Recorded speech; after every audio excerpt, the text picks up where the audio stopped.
Symbole de l'économie sociale, la CAMIF et sa disparition sont aujourd'hui l'un des plus grands drames sociaux de ces dernières années dans les Deux-Sèvres.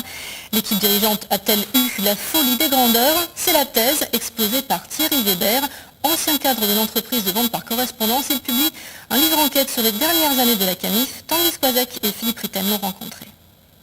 Thierry Weber n'a passé que 5 ans à la CAMIF comme directeur marketing dans les années 90, mais il assure y avoir vécu les plus belles années de sa vie professionnelle, alors qu'en octobre 2008, la CAMIF particulier est liquidée, l'ancien cadre décide de ne pas laisser l'histoire sans explication, et aujourd'hui il pose son diagnostic de l'échec. Selon lui, la CAMIF a été banalisée.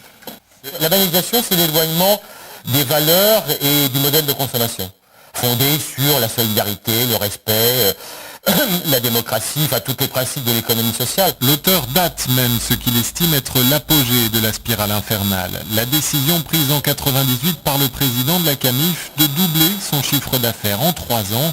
S'agit alors littéralement de faire du chiffre. On fait des promotions comme dans la grande distribution.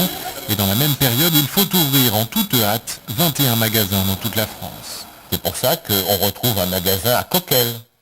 Coquel dans le Nord, à l'arrivée des ferries. Bon, je ne sais pas si l'objectif était de vendre aux Anglais, mais on retrouve un magasin dans une zone commerciale, mais en sous-sol à Nantes. Et des exemples comme ceux-ci où le bon sens semble avoir été laissé de côté, Thierry Weber en a à revendre. Tout ceci a fait qu'il y a eu des dépenses, il y a eu une baisse de chiffre d'affaires, et 3 ans après, les fonds propres avaient disparu. Mais pouvait-on encore éviter le pire au moment du premier plan social? À cette question, l'auteur prend le risque de réécrire l'histoire. Il fallait réduire la voilure de l'activité et donc de l'entreprise, avec également un plan social important.